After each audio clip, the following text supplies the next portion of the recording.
ആറ്റുകാൽ പൊങ്കാല കഴിഞ്ഞ് 4-5 മണിക്കൂറിനകം നാടും നഗരവുമെല്ലാം വൃത്തിയാക്കുന്നതായിരുന്നു തലസ്ഥാനത്തെ ഇതുവരെയുള്ള പതിവ്. എന്നാൽ ഇത്തവണ ദിവസങ്ങളോളം മാലിന്യം നീക്കാതെ കിടന്നതാണ് തിരുവനന്തപുരത്ത് നിന്ന് വലിയ വാർത്തയായത്. മാലിന്യ നീക്കം മാത്രമല്ല, മാലിന്യ നിർമ്മാർജ്ജനവും പാളി എന്നാണ് പുതിയ വിവരം. ശേഖരിച്ച മാലിന്യം അപ്പാടെ KSRTCയുടെ ഈഞ്ചക്കലിലെ ഭൂമിയിൽ കൊണ്ടുപോയി തള്ളുന്ന ദൃശ്യങ്ങൾ ന്യൂസ് മലയാളമാണ് പുറത്തുവിട്ടത്. ആറ്റുകാൽ പൊങ്കാലയുടെ മാലിന്യം കൈകാര്യം ചെയ്തതിനെ പറ്റി എന്താണ് തിരുവനന്തപുരത്തുകാർക്ക് പറയാനുള്ളത് എന്ന് ഞങ്ങളുടെ പ്രതിനിധി ദേവൻ അന്വേഷിച്ചു. നാട്ടുകാരുടെ ആ പ്രതികരണത്തിലേക്ക്. വലിയ രീതിയിലുള്ള ജനപങ്കാളിത്തം തന്നെയായിരുന്നു ആറ്റുകാൽ പൊങ്കാലയുടെ ഇത്തവണത്തെയും പ്രത്യേകത. സംസ്ഥാനത്തിനകത്തും പുറത്തുനിന്നും നിരവധി ഭക്തജനങ്ങളാണ് ആറ്റുകാലമ്മയ്ക്ക് പൊങ്കാല അർപ്പിക്കാനായി എത്തിയിട്ടുണ്ടായിരുന്നത്. പൊങ്കാല അർപ്പിക്കാൻ എത്തിയ ഭക്തജനങ്ങൾക്ക് യാതൊരു തരത്തിലുള്ള പരാതികളോ പരിഭവങ്ങളോ ഒന്നും തന്നെ ഉയർന്നു കേട്ടതുമില്ല. എന്നാൽ പൊങ്കാല അവസാനിച്ചതുകൂടി തന്നെ നഗരസഭയ്ക്കെതിരെ ഗുരുതരമായിട്ടുള്ള പരാതികളാണ് ഇപ്പോൾ ഉയർന്നു വരുന്നത്. പ്രത്യേകിച്ചും പൊങ്കാല മാലിന്യങ്ങൾ നഗരത്തിൽ നിന്നും നീക്കം ചെയ്യുന്ന കാര്യത്തിലും ആ മാലിന്യങ്ങൾ വേർതിരിക്കുന്ന കാര്യത്തിലും വ്യക്തമായിട്ട് ഞങ്ങളുടെ മേഖലയിലൊക്കെ കാര്യമായിട്ട് അവർ ചെയ്തിട്ടുണ്ട്. ബാക്കിയുള്ള ഈ പറഞ്ഞ 101 വാർഡുകളിലും പോകാനുള്ള അവസരം നമുക്കുണ്ടായിട്ടില്ല. അതുകൊണ്ട് അതിനെപ്പറ്റി ഞങ്ങൾ ആധികാരികമായിട്ട് പറയാൻ ഞങ്ങൾ ആളല്ല. ഇല്ല, അങ്ങനെ ഒന്നുമില്ല. ഞാൻ അടുത്ത ദിവസം പൊങ്കാല തീരുന്ന അടുത്ത ദിവസം ഞങ്ങൾ പൊങ്കാല ആറ്റുകാൽ അമ്മൻ കോയിലേക്ക് പോയിരുന്നു. അവിടെ ഇവിടെ ഈ സ്പോട്ട് എല്ലായിടത്തും കണ്ടു.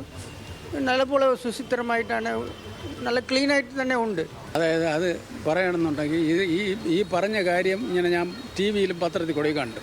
നമ്മൾ അവിടെ കൊണ്ടിട്ടോ എന്നുള്ളത് ഞാൻ കണ്ടില്ല. നമ്മൾ കാണാത്ത കാര്യം അങ്ങനെ പറയും. അല്ല, അതിപ്പോൾ കാലങ്ങളായിട്ട് തന്നെ നമുക്കറിയാം, തിരുവനന്തപുരം ജില്ലയിൽ സിറ്റിക്കകത്ത് മാലിന്യ നീക്കത്തിന് വളരെയധികം അപകടമുണ്ട്. അതായത് മാലിന്യം കൊണ്ട് എവിടെ കൊണ്ട് കളയണം എന്നുള്ള കാര്യത്തിലൊരു തീരുമാനം ഇതുവരെ ഉണ്ടായിട്ടില്ല. അവർ മുമ്പ് വിളപ്പിശാലൊരു മാർഗമായിരുന്നു. അങ്ങനെ പുതിയ മാർഗ്ഗങ്ങൾ വന്നെങ്കിൽ മാത്രമേ അത് നമുക്ക് ശരിയായ രീതിയിൽ തീർക്കാൻ കഴിയുള്ളൂ. ഇപ്പോൾ പൊങ്കാല അല്ലെങ്കിൽ ഉള്ള വേസ്റ്റ് അത്രയും അവിടെയാണ് കൊണ്ട് തള്ളണത്. നമ്മളതുവഴി പോകുമ്പോൾ നമ്മൾ സ്ഥിരം കണ്ടുകൊണ്ടിരിക്കില്ല. വഴിയിൽ മൊത്തം ഈ കോഴി വേസ്റ്റും എല്ലാം അവിടെ തന്നെ മൊത്തം അവിടെ തന്നെ കൊണ്ട് തള്ളണത്. ആ സൈഡിൽ മൊത്തം നിങ്ങൾ പോയി അവിടെ പോയി എടുത്തിട്ടില്ല, അവിടെ മൊത്തം വേസ്റ്റാണ് അവിടെ അത്രയും കൊണ്ട് തള്ളണത്.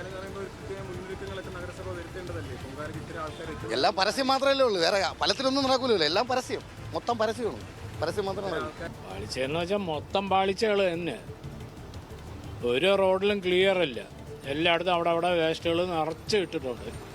പിന്നെ അവർ പേരിന് കുറേ കല്ലുകൾ വാരി അവരുടെ ഇതിൽ കോർപ്പറേഷൻ ഗ്രൗണ്ടിൽ കൊണ്ട് തള്ളിയിട്ടുണ്ട്. എന്ന് വെച്ചാൽ ചുടുകല്ലല്ലേ, അപ്പോൾ അത് പൈസ കിട്ടുമല്ലോ, മറ്റേത് കിട്ടൂലല്ലോ. കഴിഞ്ഞ കാലങ്ങളെ അപേക്ഷിച്ച് ഇപ്രാവശ്യം ഒരു പ്ലാനിങ് ഇല്ലാത്ത രീതിയിലാണ് ആ ഒരു മാലിന്യം അവർ മാറ്റിയെന്ന് തോന്നുന്നു.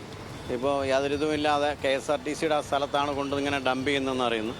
നേരത്തെ അതിനൊരു ചിട്ടയായിട്ടുള്ള ഇതുണ്ടായിരുന്നു. എനിക്ക് തോന്നുന്നു പുതിയ ഒരു മേയറും അതിൻ്റെ സംവിധാനങ്ങളും ആയതുകൊണ്ടായിരിക്കണം. പക്ഷെ അവർ വളരെ കാര്യക്ഷമമായി ചെയ്തു എന്നാണ് വാർത്താ മാധ്യമങ്ങളിലൊക്കെ നേരത്തെ വന്നിരുന്നത്. ഇപ്പോൾ മേയറും ഡെപ്യൂട്ടി മേയറും ഒക്കെ ഫുൾ ടൈം നിന്നു. എന്തായാലും നഗരത്തിലെ ആ ഒരു കാര്യങ്ങൾക്ക് ഈ ഒരു പുതിയ ഭരണ സംവിധാനം വന്നത്, അവർ കൊട്ടിഘോഷിച്ച് വന്നതുപോലെ അവർക്ക് ചെയ്യാൻ പറ്റുന്നില്ല എന്നുള്ളത് ഈ പൊങ്കാലയുടെ തെളിഞ്ഞു എന്നുള്ളതാണ് പറയാനുള്ളത്. മുൻകാലങ്ങളിൽ പൊങ്കാല അവസാനിച്ചു കഴിഞ്ഞാൽ നഗരം വേഗത്തിൽ വൃത്തിയാക്കുന്ന കാര്യത്തിൽ അതാത് ഭരണസമിതികൾ മത്സരിക്കുമായിരുന്നു.